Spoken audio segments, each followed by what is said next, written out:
寒天气下，我独自窝在恒温的防空洞里，吃着火锅，唱着歌，而前男友和好闺蜜则在寒冷的暴风雪中瑟瑟发抖。上一世，我因撞破了男友二蛋和我好闺蜜小美的奸情，并揭穿他们想骗我钱谋我命的阴谋，被恼羞成怒的他们推出门外。而我万万想不到，本是9月的天气，居然诡异的下起了大雪，气温一夜间降到了零下50度，而我被活活在门口冻成了冰雕。这一世，我定叫这对狗男女求生不能，求死不得。我居然重生了，回到了我被害死的20天前。我又惊又喜，我想要立刻冲回去报复那对贱人，但我随即冷静下来。我想起了死前那一场突如其来的大雪。今年这个夏天，气温高的离谱，人人都靠空调续命。可谁能想到，就在9月刚过，我就被活活冻死了。所以我现在最要紧的，不是去找那对贱人报仇，而是先想办法避过那段不知道会持续多久的低温天气。我回到跟二蛋同居的屋子，将自己重要的东西全都收拾好。但是我并未急着走，在回来的路上我就已经想好，即便我要离开，我也不能让他好受。于是我找出二蛋的证件，先下载了几个网贷 APP，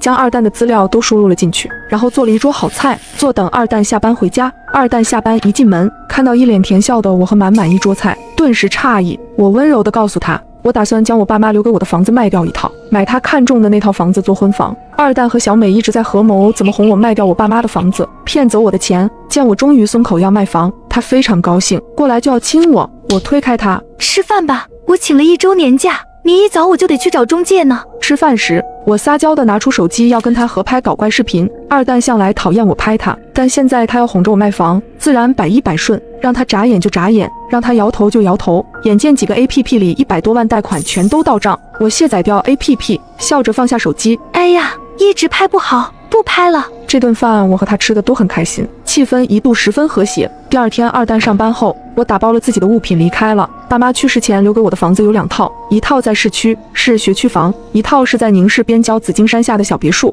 虽然位置偏，价格不能跟市里的别墅比，但用它在市区换套好点的商品房还是绰绰有余的。屋子里许久未住，我边找了保洁打扫卫生，边思考要怎么布置才能对抗那段能夺命的低温天气。那么大的雪，水管势必会冻坏，电线也会被压断，想靠地暖空调取暖根本不可能。那么防空洞呢？我直冲进地下室，抓着生锈的门环使劲一拉，一股凉气扑面而来。当年我爸在装修这套房子时，地下室紧靠紫金山的这面墙突然塌了，露出了这个抗战时期建造的防空洞。这个洞4米宽，50米长，冬暖夏凉，洞内还很干爽，所以我爸将它收拾，做了家里的储藏室。有这个恒温的防空洞在，我还怕什么高温低温？我让保洁帮我将防空洞里清理干净，又去找了几个师傅，请他们帮我用石灰水将里面都刷了一遍。忙完这些，天已经黑了。二蛋打了电话过来，深情款款地问我卖房的事。亲爱的，我想你了，卖房子的手续办得咋样了？我敷衍了几句后挂掉了电话。狗男人果然慧眼，满嘴的想念，怕是正跟小美在庆祝终于骗得我肯卖房了吧。第二天一早，我就去找人来帮我改善防空洞的通风口。我清楚地记得，我死前的大雪已经漫过了腰，所以原先那种通风眼肯定会被雪堵上。这次我直接将每个通风口都加上了长长的不锈钢管，顶头还焊接了不锈钢帽，这么一来，雪就不会落进通风管内堵塞通风了。然后我又买了2套壁炉，一套纯取暖，一套取暖做饭两用，都有烟筒可以伸出去，不用担心一氧化碳中毒。安装好后，便是大批量的买木柴和木炭，又买了烤炉。末日来临时，水电燃气都指望不上，只有最原始的木柴最保险，既能取暖又能做饭。虽然山洞恒温，但我也不确定那温度到底会低到什么变态程度，所以有备无患。想到水管也会冻裂，我索性又找了师傅来帮我在地下室里打井，和防空洞一样，井水也是恒温的，外面再冷它也不会结冰。打井师傅很诧异，说别人都是把井打在院子里，我为什么要打在地下室？我早就想好了借口，说我在研制护肤品开发，要用不见天日的水才行。那师傅顿时被我一本正经的胡说八道给糊弄住了，带着一脸的佩服。接下来我便是囤物资，若家里没有物资，不被冻死也会被饿死。考虑到会没电，我买了30箱蜡烛，20个太阳能充电灯，2箱火柴，大米500斤，面粉50斤，干面条20箱，方便面20箱，水200箱，各种干菜、饮料、咖啡、罐头、卫生纸，以及各种我能想到的药品、纱布等。我将这些物资都安放妥当后，离那场低温只剩了1星期。这期间，二蛋每天都会给我打电话询问卖房事宜，好几次我都差点笑出声来。打开我离开那天安装的监控，看着他一边和怀里的小美腻腻呼呼，一边深情脉脉地给我打电话，我忍着恶心，挤出夹子音问二蛋：“你爱我吗？”二蛋答得极顺口：“当然爱呀。”说完就在小美的脸上狠狠地亲了一口，然后道：“大宝贝，你听见了吗？老公在亲你哦。”话音一落，小美跟她无声的笑作一团。我淡淡道：听见了，不过我咋觉得你其实是在亲一头猪？她怀里的小美立刻跳了起来，一脸怒意的愈发作。二蛋赶紧竖起手指示意她别出声，边对我道：傻丫头，不许说自己是猪。我当然不是说我自己。哦，对了，你这2天见小美了没有？二蛋便有点紧张。没有啊，我见她干嘛啊？没见就好，她最近为给她哥哥还赌债，正到处借钱呢。我劝了她几次，她也不听。瞧我走的时候，看到一个女的被一个矮胖的男人搂着进了家酒店，很像她，但是希望不会是她吧。看着监控中二蛋变了脸色，小美的脸上也出现了慌乱。我笑眯眯地挂了电话。小美和我是大学同学，上一世因为我家猫咪总是莫名其妙的受伤，于是我在家里装了监控，可还没顾得上告诉二蛋，就被我发现她和小美在我的床上进行不可描述的行为。事后小美催促二蛋抓紧骗我卖房和买保险，她说如果我实在不肯听话，就找机会弄死我，这样她作为我唯一的遗产继承人，我家的几套房子以及财产就都是她的了。我无论如何没有想到，就为了这么点财产，这个我视为亲姐妹的闺蜜居然想要我的命。监控中二蛋已经开始质问，小美则赌咒发誓她绝对没有跟人去开房，并咬定是我污蔑她。我笑眯眯地看着监控中他们吵成一团，我更想知道当二蛋发现自己竟然欠下那么多贷款时，他是什么反应。关掉监控，我又租了5台商用冰柜回来，专门用来储存食物，等低温来临，那室外就是天然的冰库，那时候就算断电我也不怕。最后我又找人加固了门窗，其实我并不担心安全问题，我只是怕门窗被大雪和低温压级损坏，这样屋子就完了。做完这一切，距离低温来临只剩2天了，二蛋也终于发现他欠下大批贷款的事。他打来电话：你是个贱女人，我的贷款到底是怎么回事？我边懒洋洋说道：什么贷款？我不知道呀。你还想抵赖？二蛋怒不可遏：酱汁，你真可恶，竟然用我的身份信息贷款这么多钱，你还是不是人了？我语气稍稍认真：你是说前几天你转给我的那123万？二蛋暴跳如雷：什么我转给你的？我什么时候转给你的？我发过去一张照片，是张借据，上面清楚地写着他借了我现金123万，1年之内免息还清。二蛋炸了：我什么时候借过你钱？二蛋当然不承认，在电话那头嗷嗷地叫唤：你立刻把钱还给我，不然我告你！我冷笑：我既然敢这么做，就不怕他告。证据链我早就准备好了，借条自然是我伪造的，可后面的签名却是他亲笔手书啊！别问，问就是没事，千万别在空白纸张上乱写自己的名字。再说今天末世倒计时的最后一天，就算他要告我也找不到我。我挂掉了电话，末世最后的安静日子，我还是很珍惜的。吃了我喜欢的四川火锅期间，二蛋不停地给我打电话发信息，对我破口大骂，我既不拉黑也没回复，因为我的报复才刚刚开始。晚上我最后一次检查了防空洞的通风口，关好了门窗，舒舒服服地躺在床上，手机突然响起，是小美打来的电话，我没接，拿出 iPad 点开监控，小美果然在，但二人显然没有了往日甜蜜的气氛。二蛋气急败坏，小美则不停地一遍遍地拨着手机，最后她将手机一扔，骂道：真没想到他心机居然这么深，这么多年我近一点都没看出来，你怎么这么蠢？他让你干啥你就干啥，你是猪吗？二蛋大怒：还不是你总说他好骗没心眼，不然我能这么相信他？我是在他们的争吵中睡着的，可笑的是，到了这个时候，他们都还没发现我的物品以及许多棉被已经不在了。醒来时已是夜里3点，我从被窝里伸出手感受了一下温度，确实凉了很多。抖着手拉开窗帘，屋外雪白刺眼，大团大团的棉花团子一样的东西砸下来，是大雪，末世低温如约而至。我拿起 iPad， 监控中二蛋和小美将所有衣服和夏天盖的薄被子都紧紧地裹在身上，抱成一团缩在沙发上，空调开着制暖，但小美依旧牙齿打颤，带着哭腔问：怎么会一床厚被子都没有？怎么会这样？二蛋哆嗦着，突然僵住：不对，酱汁的东西好像都不见了。我看着 iPad 忍不住笑出声。你们很快就会发现，不光是被子和厚衣服都没有了，食物也没有。我走的时候已将屋子里的食材全部清空丢弃，只留下了饮料。我正笑得高兴，手机疯狂响起，是二蛋。我点了接听。酱汁，你到底想要做什么？二蛋深吸了口气，放缓了语气问：你说你回去卖房，其实是骗我的，对吧？你把你的东西都带走了，你其实根本就没打算回来。他咬牙切齿：想卖房不一定是假的，但是带走我的东西没打算再见你倒是真的。二蛋，你本来就盼着我不回去，不是吗？你什么意思？但凡你有半点在意我，你也不会到今天才发现我的东西都不见了，你更不会忘记我跟你说的是请了1周的年假，可1周早过了，你却没问我为什么还不回去。说完我挂掉电话，将手机调为静音，埋头睡觉。再醒来时已是上午10点，这时我发现大雪已经快把窗户都埋了，透过缝隙能看到大团大团的雪还在如雨点般砸得又快又急。我忽然意识到，大雪若再这么下去，我家这栋2层高的小楼很快就会被埋，一旦盖过防空洞的通风口，我就会被活活闷死在屋子里。我瞬间惊出了一身冷汗。可大雪依旧又凶又猛，我没有办法让它停，那唯一能做的就只能是铲雪。我飞快地换上防风的羽绒服，戴上厚厚的帽子。好在我准备了2个通风口，并且靠近露台，我只需保证通风口通畅，就不会被闷死。我又借梯子爬上了屋顶，为了防止被雪压塌，我花了很大的价钱找人将屋顶用钢架加了一层，但饶是如此，我还是不能任由大雪堆积。屋顶面积大，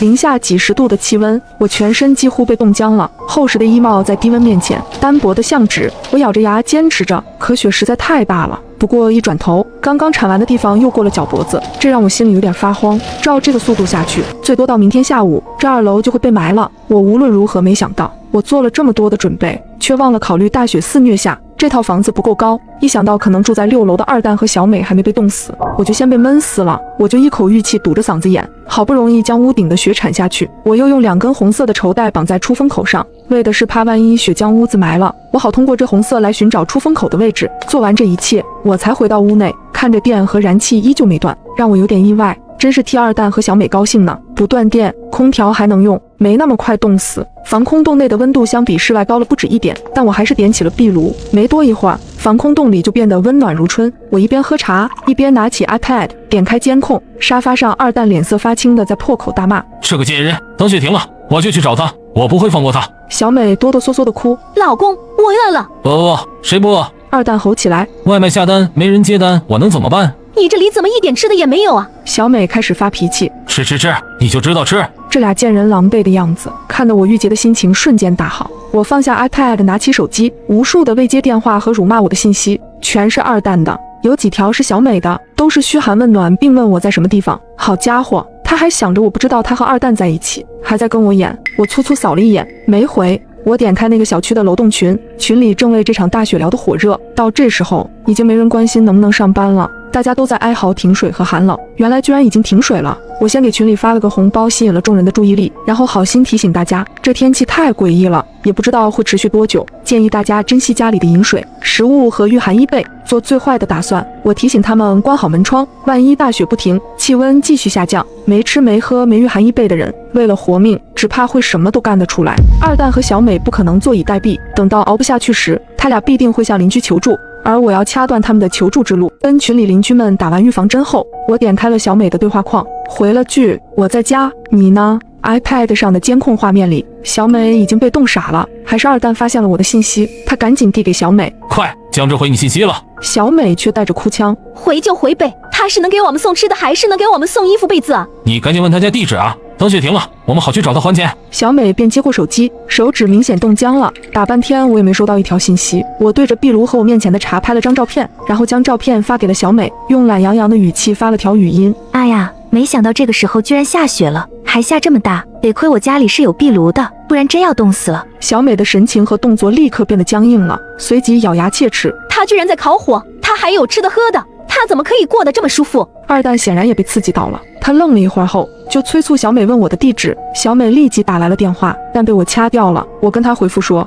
我饿了，要去做饭，因为上午铲雪出了大力气，所以午饭我打算吃好点。我将已经解冻的鸡洗净剁块，将锅架再在炉子上开始慢炖。这是我老爹生前最爱吃的小鸡乱炖，有肉有菜的一大锅，十分下饭。差不多半小时后，我拿筷子戳了戳，鸡块已经能戳进去了，便开始吃饭。但我是个善良的人，自己有吃有喝了，我哪能忘记二蛋和小美呢？那自然是要将这锅香喷喷的小鸡乱炖拍给他们瞧瞧的。我毫不吝啬的都发给了小美。监控中，小美拿起手机一看，哇一声哭了出来，她捶打着二蛋：“我快饿死了，你还不赶紧想想办法？他什么意思啊？他干嘛给我发这个？”二蛋正忙着打警方求助电话：“警察叔叔，我们没有吃的，也没有厚衣服，我们快冻死了，快点来救救我们！”对面不知道说了什么，就见二蛋的眉头越皱越紧，都不用猜我就知道警察也无能为力。二蛋脸色铁青的挂掉电话，小美又缠了过去，将手机上的照片递给他看。二蛋看着手机，脸色阴沉，眼里满是怨毒。傍晚时，我又上了2楼露台，查看了一下通风口，大雪依旧急，好在通风口被我加了长长的不锈钢管，最少2天内不会被埋。我牙齿打颤的赶紧奔回防空洞，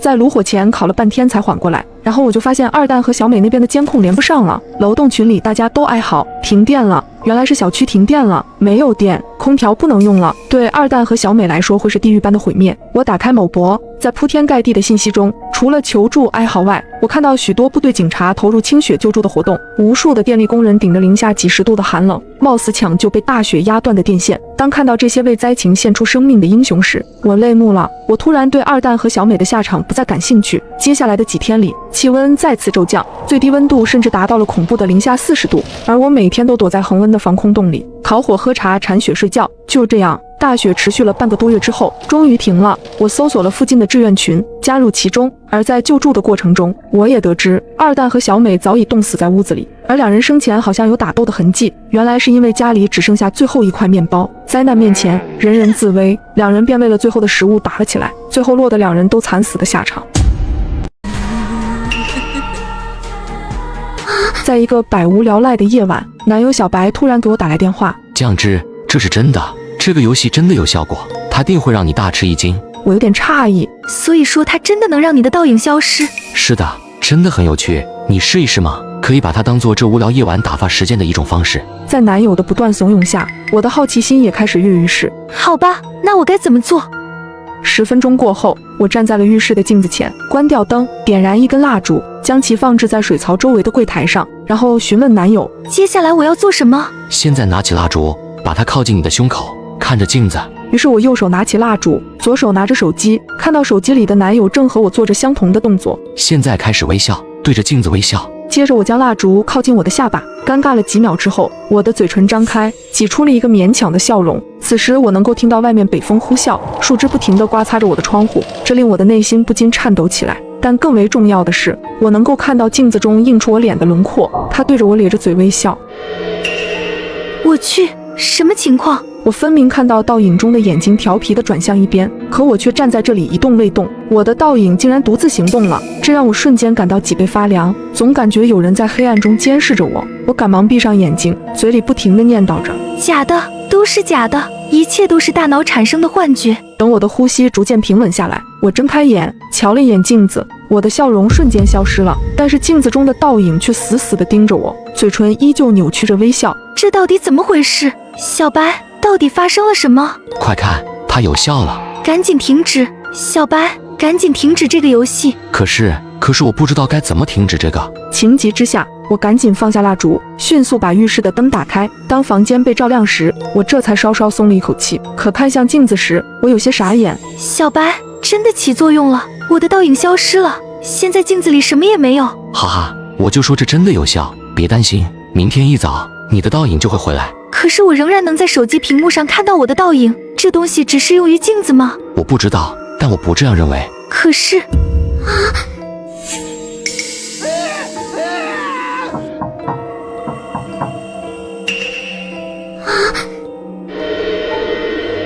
家的猴子聪明似妖，不仅会做数学题，还会败着讨钱，可一到半夜就会大声啼哭。我家祖祖辈辈都是开马戏团的，可饲养的动物从来只有一种，那就是猴子。我问我爸，马戏团就一种动物能赚钱吗？可我爸冷哼一声，你懂什么？咱家猴子可不一样，个个都有本事，聪明着呢。果然如我爸所说，每只猴子的特点都不一样，有的会做数学题，有的会给我爸讨钱，有的还会写毛笔字。每天晚上表演一开始，就会涌进大批的观众，我爸因此赚得盆满钵满。可奇怪的是，这些猴子一到晚上就会发出阵阵啼哭。这天睡觉的时候，我被一阵沙哑间断的声音吵醒。好痒，帮我抓挠一下，我的脚趾头露出来了。我直直坐起身，发现那只独眼猴子就站在我的床边。它见我醒过来更兴奋了，大嘴张合着，快帮我挠一下。我吓得瞬间汗流浃背。爸爸，快来，猴子成精了，猴子会说话。听到我的呼喊，我爸迅速赶过来，一见到那只猴子，我爸的脸色瞬间变得很难看，拎起那只猴子转身去了仓库。接着我隐约听到猴子的惨叫声和我爸的咒骂声。你还敢说话了？再乱跑试试，下次再不听话就和他一样。我有点好奇，他在窗户缝里偷看，不一会我爸就拎着一张猴皮出来了。我吓得浑身一颤，难道我爸真的把那只独眼猴给嘎了？过了几天，我爸外出出差，回来的时候竟然带了个小女孩。本来说是去收猴子的，半路遇上这么个可怜的孩子，一个人在街头流浪，我看着可怜就给带回来了。那小女孩叫彤彤，很会察言观色。叔叔，我不会白吃你家的饭，我会帮你赚钱的。我爸听后特别高兴，像是对彤彤特别满意。在接下来的几天里，彤彤整天都和我爸待在屋子里，我爸专门找了老师教彤彤吹笛子。彤彤很聪明，1个月就学得像模像样，可我爸看他的眼神也越来越奇怪。我听他喃喃自语：学吧，多学点，我就能赚更多的钱了。第二天一大早，我本想着带着彤彤出去玩，可找遍了所有的房间都没有看到他的身影。我着急地问我爸：爸，彤彤不见了，我找遍了所有地方都没发现他。我爸怪笑一声：我把他送走了，有人领养他，那家人条件比我好，不用担心他，别愣着了，快去给猴子喂饭。听到彤彤走了，我有些失望，可在给笼子里的猴子喂食时，却发现那只独眼的猴子又出现了。他的眼睛直勾勾地看着我，似乎比之前变得温顺了许多。到了晚上，马戏团表演准时开始，我发现那只独眼猴不再像之前那样表演写毛笔字，竟然开始吹起笛子来。台下的观众都在拍手叫好，而我的冷汗止不住地往下流，因为独眼猴吹的曲调是彤彤最喜欢的那首歌。我猛地反应过来，几乎笃定独眼猴是彤彤变的，是我爸把它变成了猴子。等到表演结束后，我偷偷跑到关猴子的仓库，冲着独眼猴小声说道：彤彤是你吗？而独眼猴睁大眼睛轻轻点头，似乎默认了。我问彤彤：你是被我爸逼迫的吗？想不想出去？没想到等我问完，笼子里被关押的所有猴子都凑了过来，像是在恳求我救他们出去。我这才明白过来，为什么我爸说我家的猴子与众不同，原来他们都是一个个活生生的人。反应过来的我刚要用钥匙打开牢笼，这时一道黑影突然出现在我的身后，猴子们吓得后退几步。那道黑影正是我的父亲，他恶狠狠地冲着我说：酱汁，我们家的秘密竟然被你发现了，你可要保守这个秘密啊！我吓得浑身颤抖，只好妥协地答应：爸爸，我会的。可我爸却阴森森地笑道：我怎么有点不信呢？接着我被打晕过去。等到第二天晚上马戏团表演开始时，舞台上又多了一只猴子。我是一个恶搞博主，喜欢假扮成裂口女，然后去敲开别人家的房门，以此拍下这些路人受惊的样子。万圣节这天，我和闺蜜像往常一样出门拍摄，可是敲了许多户人家都没有开门。就在我们准备走向下一家时，突然在拐角处发现了一栋奇怪的房子，房屋看起来又旧又黑，窗户也被木板封住，看起来与恐怖电影里的房子非常像，让人背后发凉。我对闺蜜说道：要不然我们试一试这一家吧，这绝对是与之前不同的。闺蜜有些担心，可这座房子看起来令人毛骨悚然。是的，但这就是为什么选这座房子的原因。如果能够在这种恐怖的环境下拍下开门人受到惊吓的样子，一定会很有趣，发到短视频平台上肯定也会有很多人观看。来吧，小美。于是在我的怂恿下，小美打开了录制。大家好，可以看到我身后背景中的房子有点令人毛骨悚然，非常适合在万圣节搞恶作剧。接下来我要戴上面具，去按下门铃，让我们看看会发生什么。随后我便轻轻按下这家的门铃，然后对着房门做出一个恐怖的表情。几秒钟过后，房门悄悄打开，可是并没有看见有人走出来，只是看到房门里面黑漆漆一片，让人不寒而栗。接着房门哐的一声又自己关上了，这奇怪的一幕把小美吓了一跳。好奇怪，酱汁，我有些害怕。这么晚了，我们还是赶紧离开这里吧。好吧，稍等一下，等我录完结束语，我们就走。那你快点。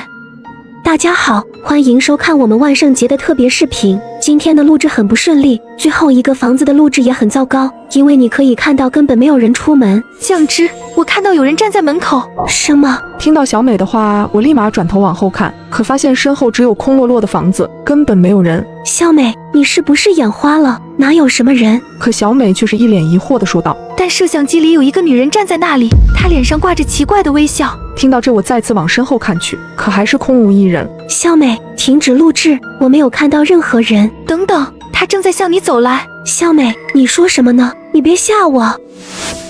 酱汁，她就在你身后。小美，你能别开玩笑了吗？我身后明明什么也没有。可是她刚刚就在你身后，奇怪，哪去了？